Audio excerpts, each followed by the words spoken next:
आई हैं। मरकजी सीनियर नायब सदर और सूबाई सेक्रेटरी इत्तलात को शो कॉज नोटिस जारी किया गया। सूबाई सदर और जनरल सेक्रेटरी को पहले ही शो कॉज नोटिस जारी किए जा चुके हैं। ताहाल इत्तलात सामने नहीं आई कि आखिर वजूहात क्या हैं जिसकी बिना पर ये शो कॉज नोटिस जारी किए गए।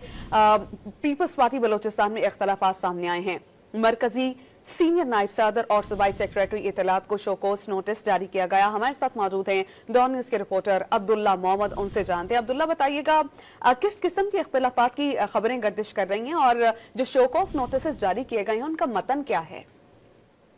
जी बिल्कुल, अब से कुछ देर कबल ही सूबाई सदर और जनरल सेक्रेटरी को शोकॉज नोटिस जारी किए कुछ सेक्रेटरी इत्तलात और मरकजी सीनियर नायब सदर सरदार उमर गुरगेज को पर करे तो 2 रोज कबल दोनों रहनुमाओं ने अलग अलग प्रेस कॉन्फ्रेंस की। इससे कबल सूबाई सदर और जनरल सेक्रेटरी ने खारिज किया, जबकि इसके फौरन बाद ही सूबाई सेक्रेटरी इत्तलात और मरकजी सीनियर नायब सदर सरदार उमर गुरगेज ने प्रेस कॉन्फ्रेंस करते सूबाई सदर सेक्रेटरी मानने से इनकार किया और उन्होंने पार्टी की जानिब से मरकजी